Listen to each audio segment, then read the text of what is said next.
Allez là.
I just wanted to talk about my trainings.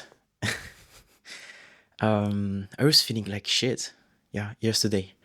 Like, yeah, I'm in the void. My fruits are touching nothing. And I had the option of just giving up. I could have just say like I don't want. So it's been 2 months and a half that I haven't skipped any training. It's been 2 months and a half that I'm on point every day, training as I have to. And yesterday was a really low day. I've really rarely been this low.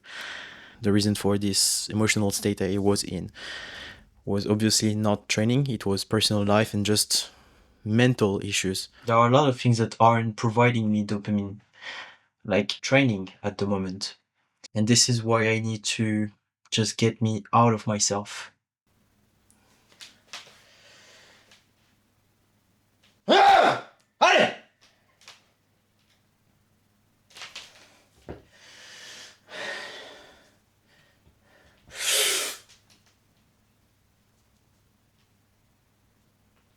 And the interesting part is that it's the training that could drive my life in a better way. What I mean by this is that before, there was a time in which, about 2 years ago, training was all my life.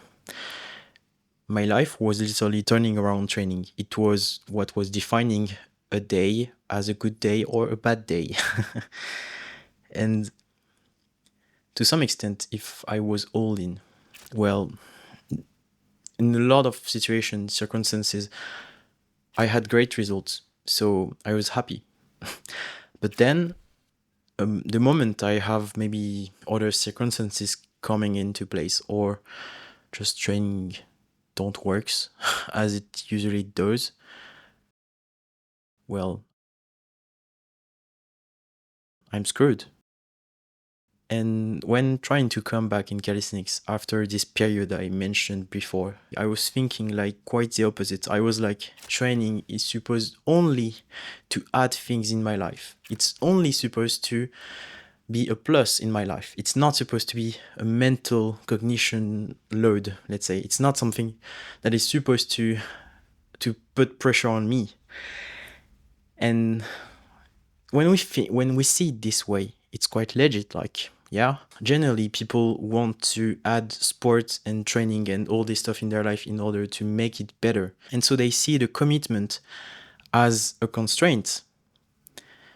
And this is how I was thinking before. However, the interesting part is that I could find a certain balance in which, first, it's not taking too much place in my life, even though my goal is to freaking progress fast and strongly and be freaking strong. Like, I want to progress in calisthenics and I give a lot of energy to this.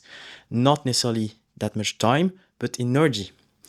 And this is as valuable as time. And what I mean is that the time I dedicate to calisthenics is fixed and it's not something that is taking too much space in my life. Even though I have huge goals and a certain commitment I could just decided to have toward calisthenics, the place it's taking is about the same.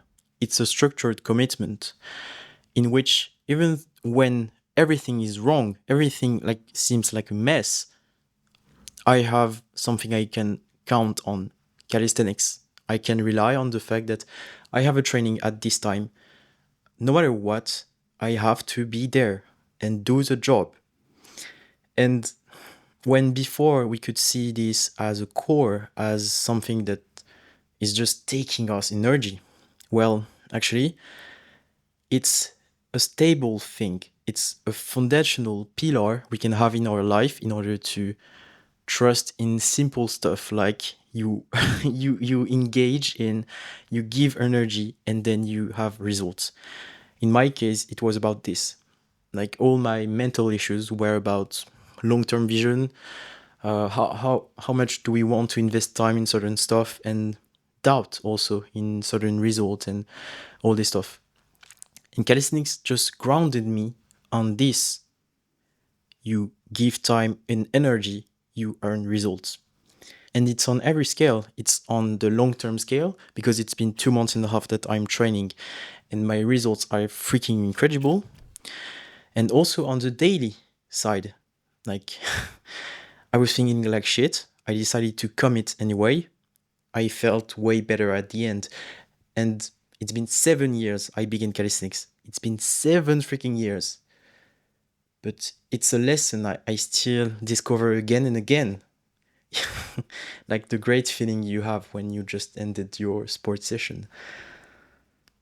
Because we are human, we are made of flesh, blood, and chemistry here. And this kind of stuff that I would call even rituals are what helps us to stay grounded. I just wanted to share that. I hope it was clear. I'm quite glad that I could express this way. My training was freaking great. I think the thing I'm the most proud of was the second combo. Yeah, it was like a spam of push-up to press. There was a lot of technical ease that could benefit the combo. If I would have had some dead stop and all this stuff, it would be way, way, way less big in terms of combination I could had on top. Anyways, just take care of you. There is some beans, 3 eggs, 1 here and 2 here. And beside this, I have a shit ton of pasta with some. There is just some zucchini. Zucchini. This is so ridiculous. And I added some. Maybe you can see it. Chinese spices. I'm kind of scared of how spicy it will be. Okay. Okay, it's okay. I don't know. Anyway, I will have to eat it. I'm preparing because I'm going to China in 2 weeks. And I will be in the region in which they eat spicy because all Chinese do not eat spices. People usually have this image of the Chinese plate with some spices and that is stir fried and all this stuff, but it's so various. Like there is so much variety in Chinese food and culture. You have to take into consideration that it's literally regions packed on top of each other's.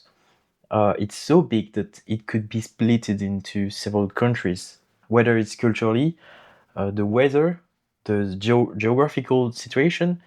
There is so much variety that you cannot resume like Chinese culture to one thing. I don't know why I'm standing this kind of stuff. I'm I'm I'm a second generation immigrant Chinese who is making the lesson.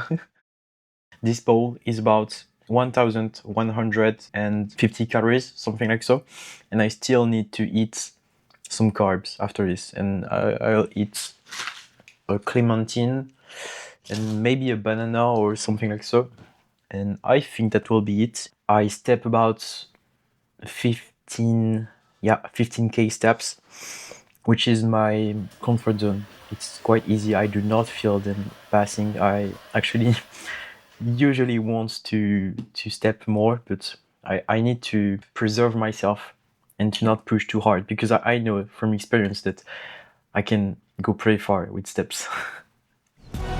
I feel great, so great that I want to tell you a story. I had the chance to go to China in November of the last year, and it was with my grandparents. We were at a place we've never been into before. I remember going into a restaurant.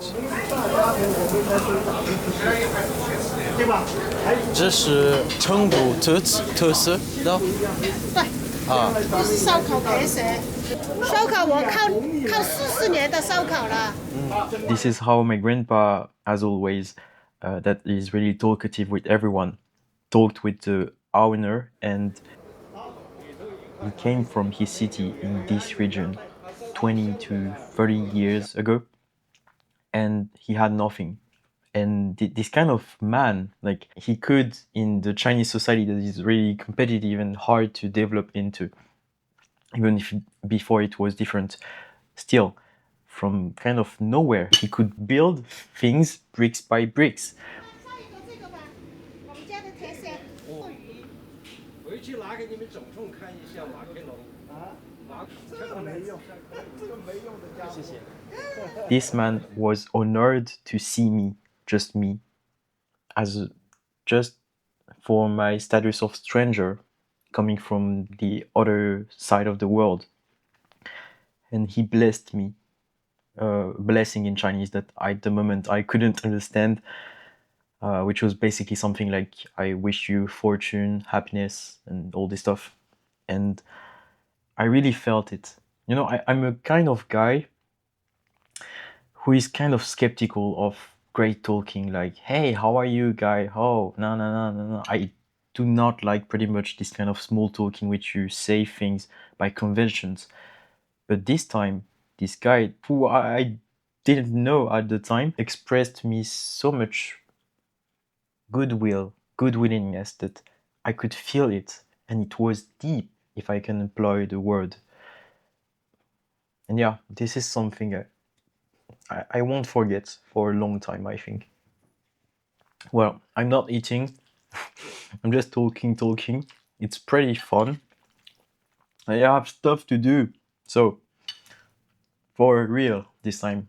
Hope to see you soon. Take care of you. Really. And spend your time mindfully. Oh, no battery. See you.